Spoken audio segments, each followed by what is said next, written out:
Olá, professoras e professores, está começando mais um Sala de Professor pela TV Escola. Sejam todos muito bem-vindos. E hoje estão comigo os professores Jorge Nascimento, de Sociologia.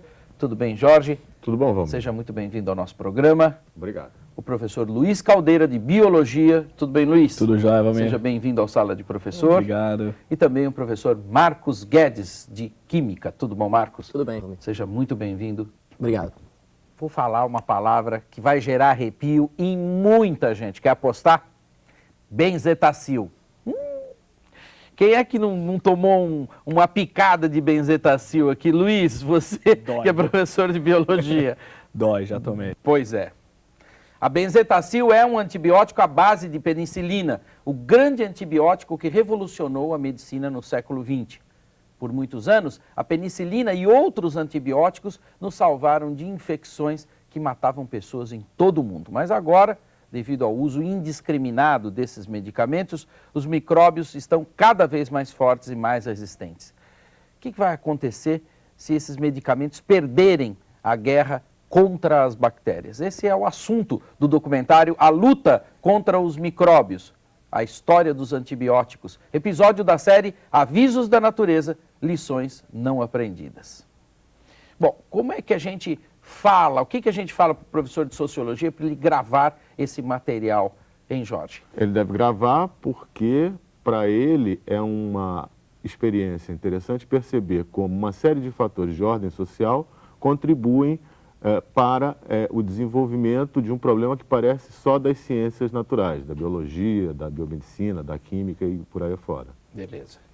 Bom, em biologia tem muito material, né? Tem muita coisa, mas é uma boa chance do professor trabalhar bactérias, trabalhar com evolução dos seres, os remédios construídos para combater esses protoctistas, enfim, é uma bela chance. Em química também. Dá para nadar de braçadas, né? Mas não de nadar de braçadas nos antibióticos, né? É verdade, Valmir. Se tem um medicamento, né? Se tem antibiótico, a gente está falando da penicilina, está falando de moléculas orgânicas. A gente pode trabalhar muito a química orgânica nesse vídeo. Maravilha. Então, vamos ao documentário. Daqui a pouquinho nós voltamos com os nossos professores convidados. Até já.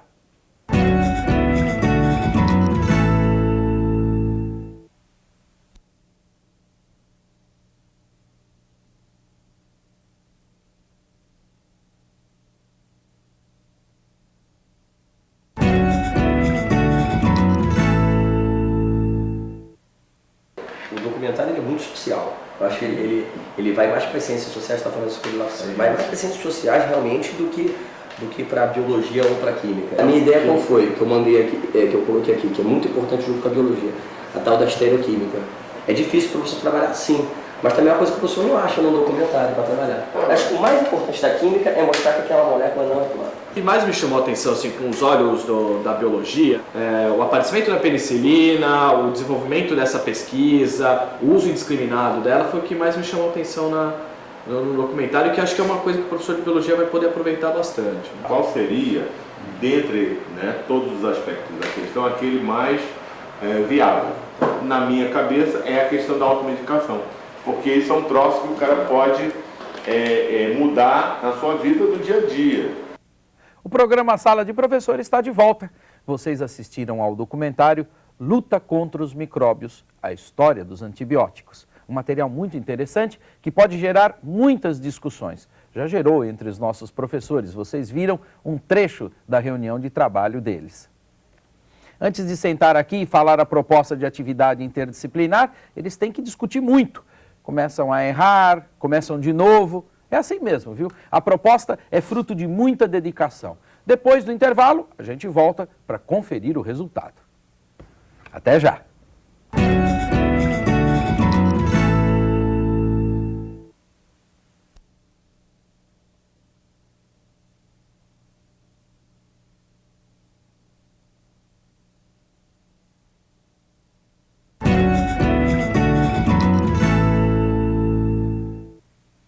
Retornamos com o Sala de Professores. Estão com a gente os professores Jorge Nascimento, de Sociologia, Luiz Caldeira, de Biologia e Marcos Guedes, de Química.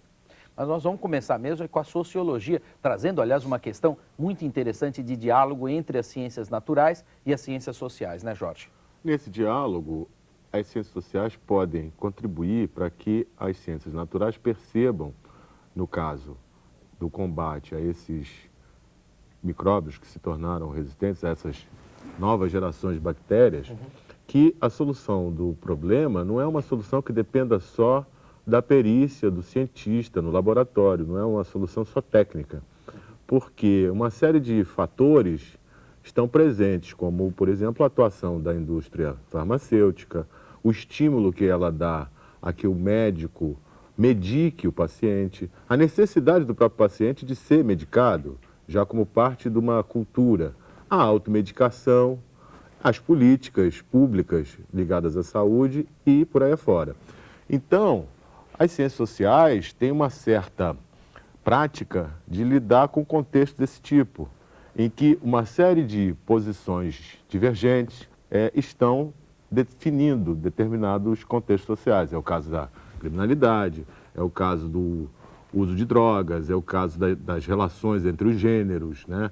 As diferentes faixas de idade e por aí afora. Que fica parecendo que é só fazer um remédio, né, que ataque as bactérias e que seja mais poderoso do que o anterior. É importante que uma série de iniciativas conjuntas e que nem sempre aparecem como iniciativas conjuntas à primeira vista, sejam acionadas. Sejam articuladas, né? Articuladas. Aliás, falar de articulação, não tem nada mais articulado do que as bactérias, né? Ô povinho para se É verdade. É por para isso que elas se estão... multiplicar à vontade, né? E é por isso que estão aqui desde o começo da vida na Terra. É né? verdade. É. Agora, o que o professor de biologia tem que chamar a atenção do seu aluno quando estiver assistindo esse documentário é essa imagem que faz da penicilina como um milagre, né?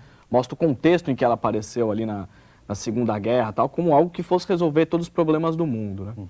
Os problemas de doenças venéreas durante a guerra, enfim.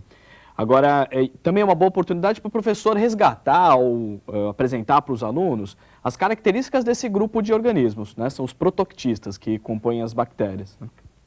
Mostrar como é o metabolismo desses organismos, a taxa de reprodução frenética que eles têm, né? Que é o que os permite essas mudanças, essas mutações muito constantes. É importante também como um gancho para se tratar da indústria farmacêutica, né? A criação de remédios para combater bactérias cada vez mais resistentes. A cada nova geração de antibióticos, seleciona-se também bactérias que são resistentes àquele medicamento, né? Sim. E surge então a necessidade de criação de novos medicamentos, isso parece uma corrida sem fim, né? É uma boa chance também para o professor que estiver abordando isso com os alunos, de exemplificar a evolução, né? Ou a seleção natural. Os antibióticos fazem a seleção natural in loco, né? Quer dizer, eles determinam ali naquele momento a população de bactérias que vai ser eliminada por ele e a população de bactérias que será resistente, que deixará, né, seus descendentes e que se multiplicará tomando conta ali do pedaço. Agora, quando a gente está falando de antibióticos, estamos falando de substâncias químicas que estão dentro de uma classe, de um grupo da química orgânica, não é, Marcos? Verdade, é verdade. A maioria dos antibióticos, como a penicilina, né, ela tem várias funções orgânicas. Isso geralmente é administrado no colégio, né, de uma maneira plana. O professor planifica moléculas orgânicas no quadro, né, o aluno acha aquilo até monótono, né? É uma grande chance do aluno que vai trabalhar com esse vídeo, ele perceber de verdade como essa molécula é. Espacialmente, isso é muito importante na biologia, por causa da ativação dessa enzima. A penicilina, ela funciona só numa das formas espaciais que existe dela. Então, é importante que o professor, se ele tiver a possibilidade de trabalhar com a linguagem do computador, que ele demonstre para o seu aluno as funções orgânicas que existem na penicilina e em outros antibióticos, e até mostrar que não é tão fácil modificar um antibiótico quanto parece no documentário. Falar assim, a penicilina não funcionou, vamos fazer um outro. Não é tão fácil. Existe uma síntese orgânica, um caminho longo para se chegar num novo antibiótico. Mesmo porque na sala de aula, até quando o professor não utilizava o plano, quer dizer, não utilizava a lousa ou mesmo o papel, né, ele podia usar aqueles modelinhos com bolinhas, mas para moléculas complexas, moléculas muito grandes, moléculas que não têm simetria, tudo isso fica muito mais difícil, né? Muito complicado. Existe um programa, né, um programa gratuito que o professor pode baixar na internet, o próprio aluno pode ter na sua casa esse programa. Esse programa é muito legal, dá para aprender a química orgânica bastante por ele. O aluno pode não se preocupar no desenho estrutural, que qualquer erro o programa corrige para o aluno, mostra o erro, e dá para visualizar a molécula no espaço. A gente pode ver, por exemplo, o desenho da penicilina no espaço. Está aí na telinha, né, o endereço que você pode baixar o programa e agora você vai mostrar pra gente, Vou né? Porque é um mostrar aqui. programa maravilhoso, muito bonito, porque ele traz essa possibilidade da tridimensionalidade, né? Ele conectado à internet, por exemplo, você baixa já as moléculas prontas, mas se você quiser uma boa prática, você desenhar. Por exemplo, eu desenhei a penicilina, vou mostrar aqui rapidamente a penicilina, e aqui essa estrutura da penicilina que eu estou demonstrando é a estrutura plana, aquela que o professor costuma desenhar em sala de aula, com os hidrogênios, ele demonstra o tal do anel aromático, que é muito estudado no ensino médio, mas eu posso demonstrar essa estrutura em terceira dimensão. Esse mesmo programa, ele Uau. mostra a estrutura em terceira dimensão. Uau, que legal. E mostra espacialmente, tá? Os átomos são representados. É bom também lembrar o aluno nesse momento que é um modelo. Tá? O átomo Sim, não tem cor, isso claro. é fundamental. Né? Esse modelo de bolas é muito utilizado, se chama modelo de bolas, em que cada cor representa um átomo diferente. Sim, e aqui o aluno pode tratar conceitos da química, como valência, estereoquímica, etc. Bom, e com isso, nós estamos instrumentalizados para começarmos já a interdisciplinaridade. Nós vamos apresentar a interdisciplinaridade e depois nós vamos falar mais detalhadamente dela. Você poderia falar um pouquinho sobre esse trabalho interdisciplinar, Jorge? O trabalho interdisciplinar, ele vai focalizar um dos aspectos envolvidos na questão dessa resistência das bactérias aos antibióticos, que é o aspecto da automedicação. Esse é um dos aspectos que a pessoa vivencia de uma forma direta no seu dia a dia. E há também um aspecto sobre o qual a pessoa pode exercer uma interferência maior. As pessoas podem ser conscientizadas acerca do perigo, acerca das implicações da automedicação. E podem conscientizar outras pessoas. Claro. O remédio em si tem um valor associado a ele, né? Aliás, vários valores, né? Como qualquer objeto que circula na sociedade, ele está envolvido em redes de significado, em redes materiais e simbólicas. Sem que a gente se aperceba, nós vamos nos cercando de remédios. É verdade, é verdade. Agora, você disse que o trabalho, a proposta do trabalho interdisciplinar era uma quase etnografia. O que é isso? A etnografia é um método das ciências sociais que, ao meu ver, dá ao cientista social uma condição muito satisfatória de explicar a realidade que é objeto de estudo das suas ciências. E no que ela consiste? Numa aproximação do modo de vida que precisa ser explicado. Então, uma coisa é você conhecer a maneira como as pessoas vivem através de informações indiretas, né? Estatísticas, não é? Estudos feitos a partir de amostragem e por aí fora. Outra coisa é você ir lá, né? Onde a pessoa está vivendo e tentar fazer parte, né? Tentar conhecer aquilo por dentro, essa que é a diferença. Não dá para ser uma etnografia porque a própria natureza, né, do trabalho escolar dificulta isso, porque a gente não vai poder trabalhar só com isso na escola, né? Claro. Então, o encaminhamento é de uma quase etnografia. Já vamos voltar a isso, já. Agora nós vamos fazer um breve intervalo, vamos tomar um pouquinho de água e daqui a pouquinho nós voltamos. Voltamos já.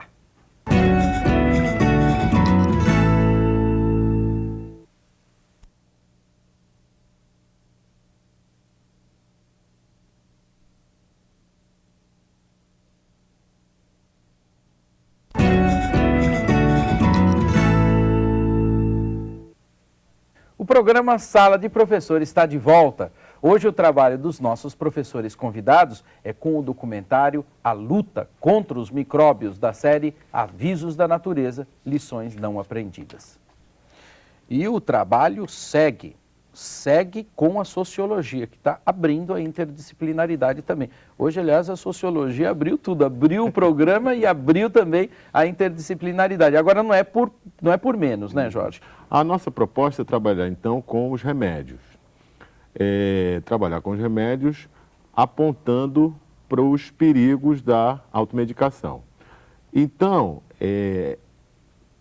a atividade, o título da atividade é o lugar dos remédios na vida cotidiana. Legal. E como você falou, uma quase etnografia, né? Como a gente falou antes.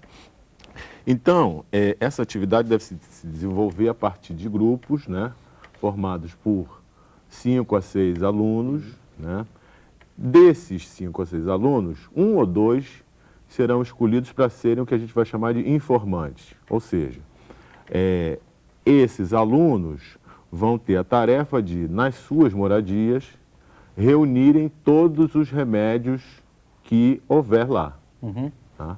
Então, a ideia é que, inclusive, os familiares participem para criar essa, digamos, essa coleção de remédios. E aí, a partir dessa coleção, o aluno começa a tentar identificar esses remédios a partir de certas características. E essa identificação é acompanhada pelo preenchimento, né, dessa primeira tabela aqui. Então, o que a gente vai ter nessa tabela? A gente vai pegar essa coleção de remédios e vai classificar os remédios em remédios industrializados, remédios de manipulação e remédios artesanais. O que a gente entende por remédios artesanais? Coisas como garrafadas, xaropes caseiros, hortas, né, caseiras, medicinais. Então, tudo isso pode ser colocado aqui na tabela. E essa linha da tabela, acho que o professor de biologia pode aproveitar bastante, né? A gente imagina que essas tabelas serão diferentes dependendo da região do país, né? Existem muitos tratamentos feitos com ervas medicinais, né? Que passam de geração para geração, de cultura para cultura, né? Às vezes os povos indígenas trouxeram, depois os negros, etc. Então, quer dizer, você tem uma... Investigar a origem, a raiz dessa erva, né? Da onde vem? Isso geralmente é do pessoal mais velho da comunidade. Isso pode ser uma deixa boa para o professor de biologia. O interessante é que, ao contrário do interior, nas capitais devem preponderar os remédios de manipulação.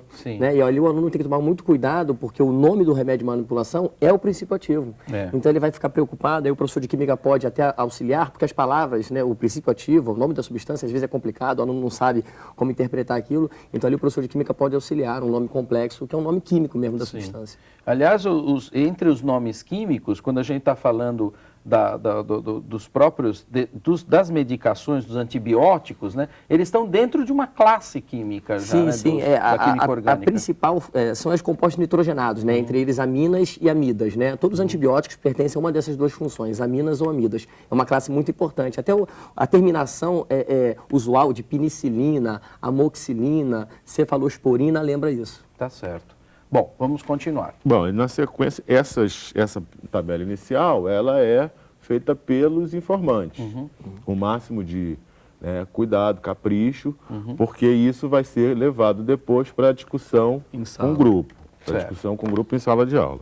Na sala de aula, um primeiro movimento é associar o tipo de remédio que a gente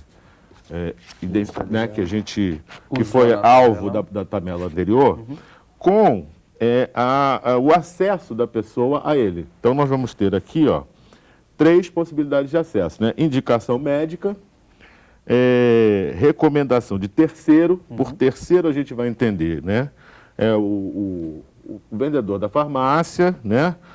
Algum vizinho, um amigo, né? Enfim, uma pessoa que não é o médico, né? Sim. E, quer dizer, esse acesso vai ser cruzado, né, com os diferentes tipos de remédio. Perfeito. No primeiro momento. Aqui a gente vai estar preocupado não com a qualidade do remédio, mas com o número, né, com a incidência numérica nessas células aqui da tabela. E que é muito alta no caso das cidades, principalmente, e dos medicamentos que saem dos grandes laboratórios. Isso aqui é muito terrível. Então, aí no momento seguinte, já focalizando os medicamentos industrializados, a gente vai tentar perceber, né, como o acesso ao remédio, mesma categoria da tabela anterior, se relaciona com o princípio ativo do remédio, né? Ou seja, com o tipo de ação que esse remédio vai exercer sobre o organismo. Então, aqui nós temos antibiótico, né?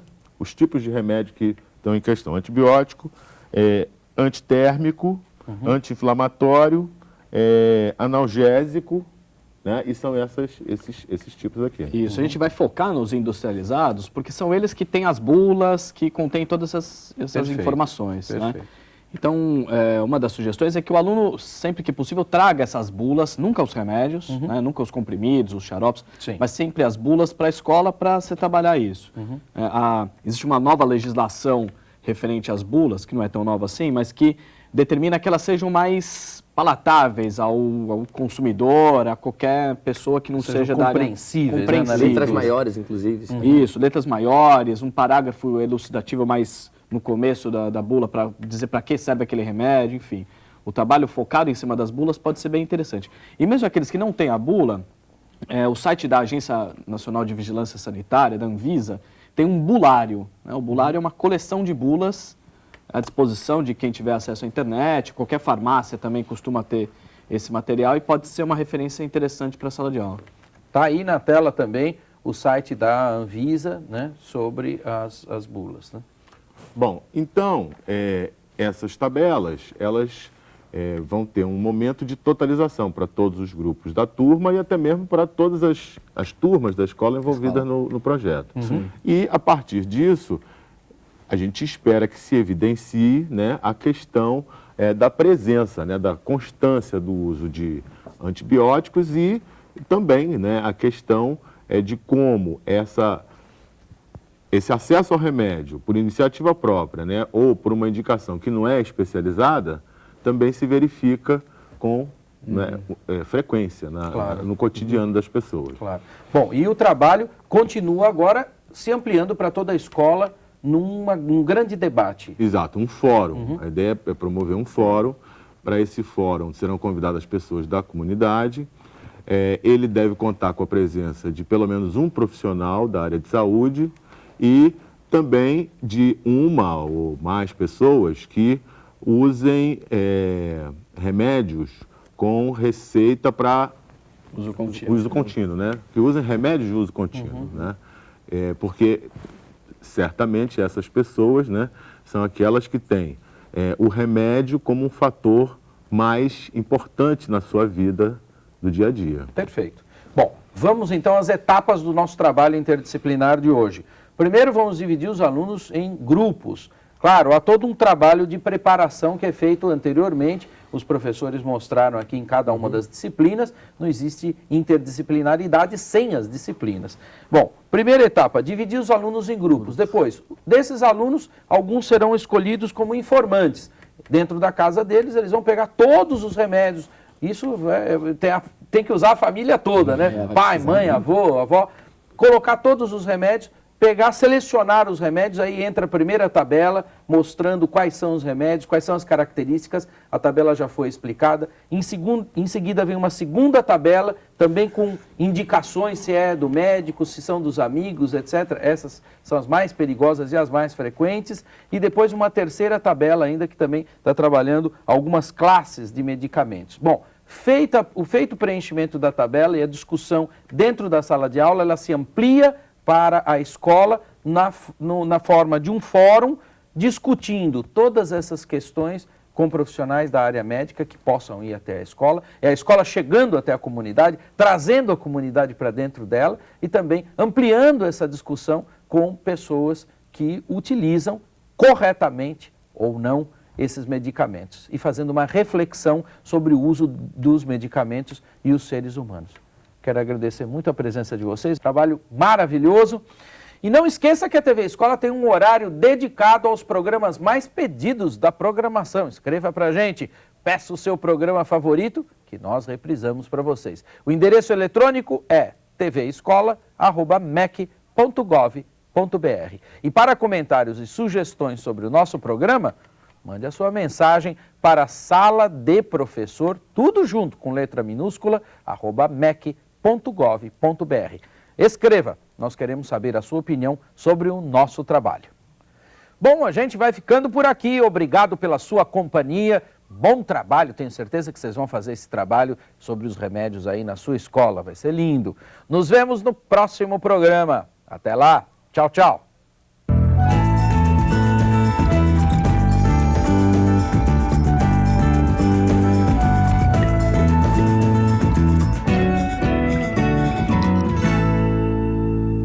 Para fazer a avaliação de um projeto interdisciplinar é fundamental que os professores envolvidos nesse projeto, eles planejem essa avaliação de tal forma que a cada etapa do projeto, de cada etapa do trabalho, um professor de uma determinada disciplina fique responsável por aquela etapa do trabalho. Geralmente tem a ver exatamente com a aplicação daquela disciplina, né? E é fundamental também evitar aquela avaliação formativa do tipo, tudo vira um texto no final, tudo vira uma prova. Não há essa necessidade, é fundamental avaliar o trabalho como si só, como parte da avaliação, não necessariamente uma prova no final do trabalho.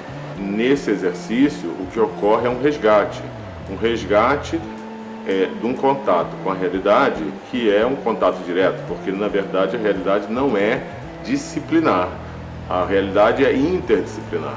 A divisão da realidade em disciplinas é um processo de conhecimento, então é importante que em algum momento professores e alunos possam ver a realidade na sua manifestação integral.